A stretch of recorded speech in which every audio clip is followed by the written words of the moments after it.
विश्व के कल्याण के लिए लक्ष्य चंडी यज्ञ का भव्य आयोजन यहाँ पे किया गया है। आप देख रहे होंगे कि माँ दुर्गा का प्रतिमा की स्थापना की गई है और पूजा अर्चना किया जा रहा है। विधिवत रूप से माता को जो है सजाया गया है, माला फूल अर्पण किया जा रहा है और वही विधि पूर्वक यहाँ पर 9 कुंड बनाए गए हैं। बड़े पैमाने पर आप देख रहे होंगे कि ये कुंड में अग्नि प्रज्वलित करके यहाँ पर भी पूजा अर्चना किया जाता है। और मैं महाराज जी से ही बात करूंगा, जगदीश जी से बात करूंगा, जो कि पिछले कई वर्षों से काफी तपस्या किया हुआ है इन्होंने और पिछले कई वर्षों से इसी तरह के यज्ञ विश्व के कल्याण के लिए कराते रहते हैं पूरे देश में। महाराज जी, मैं आपसे जानना चाहूंगा कि आज जो यहाँ पे लक्ष्य चंडी यज्ञ का शुरुआत आपने की है, इसका सबसे बड़ा महत्व क्या है? देखिए, यज्ञ जो है ये सनातन परंपरा है, जो आज सनातन का चारों तरफ आप देख रहे होंगे कि प्रचार चल रहा है कि सनातन एक संस्था बने। तो सनातन जो परंपरा है वो वेद की परंपरा है और इस परंपरा में सर्वप्रथम यज्ञ को सर्वश्रेष्ठ स्थान दिया गया है। यज्ञ जो होता है वो देवताओं की तृप्ति के लिए होता है। यज्ञ आहुति देने से देवता तृप्त होते हैं, प्रसन्न होते हैं। जिन देवताओं की कृपा से पूरे विश्व का कल्याण होता है। सृष्टि में जितने भी जीव जंतु हैं, इन सब जीव जंतुओं का कल्याण देवताओं नारायण के ही द्वारा होता है। तो यज्ञोरमय विष्णु, वेद ये कहता है कि यज्ञ का प्रधान कोई भी देवता हो, लेकिन उसके जो मुख्य प्रधान देवता है यज्ञोरमय विष्णु, यज्ञ के जो प्रधान देवता है वो भगवान विष्णु है। यहाँ भगवती का यज्ञ हो रहा है, सहस्त्र चंडी महायज्ञ दुर्गा जी का हो रहा है, आज 20 वर्ष से हो रहा है। इसमें 9 कुंड बनाए जाते हैं। इसमें भगवती प्रधान है, लेकिन प्रधान होते हुए भी यज्ञ के स्वामी नहीं है। वो यज्ञ के स्वामी भगवान नारायण है, जो सृष्टि का पालन करते हैं।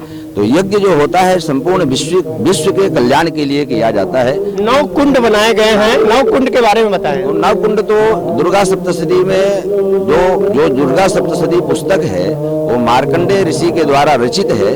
उसमें 9 देवियों का वर्णन है और 9 देवियों के ही स्वरूप में यहाँ कुंडों का निर्माण किया गया है। आप अगर कुंडों का दर्शन करें तो सभी कुंडों की आकृति आपको अलग अलग मिलेगी, क्योंकि सभी देवियों का जो स्वरूप है वो सब अलग है।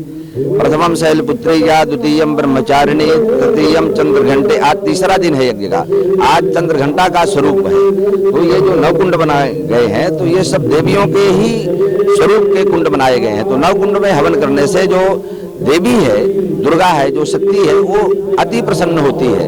तो भगवती की प्रसन्नता के लिए 9 कुंड बनाए जाते हैं, माँ दुर्गा की प्रसन्नता के लिए 9 कुंड बनाए जाते हैं। महाराज, इसमें देखा जाए तो उत्तर प्रदेश में जो है एक बड़ा भव्य कार्यक्रम चल रहा है प्रयागराज में, कुंभ। और कुंभ के बारे में थोड़ा हमारे दर्शकों को बताएं कि उसमें स्नान करने से कितना बड़ा महत्व होता है। देखिए, एक शास्त्रों में ऐसा है कि एक बार देवताओं का असुरों का संग्राम हुआ, युद्ध हुआ। उसमें भगवान नारायण ने समुद्र मंथन किया था। समुद्र मंथन से अमृत निकला था। तो देवता और राक्षस जब झगड़ा कर रहे थे तो एक दूसरे में छीना झपटी में 4 बूंद अमृत के गिरे थे, जो 4 स्थानों में गिरे हैं। तो जो महाकुंभ पर्व 12 वर्ष में आता है, हर 12 वर्ष में महाकुंभ पर्व आता है, जो इस बार प्रयागराज में आया हुआ है। तो ये 1.5 महीने का पर्व होता है।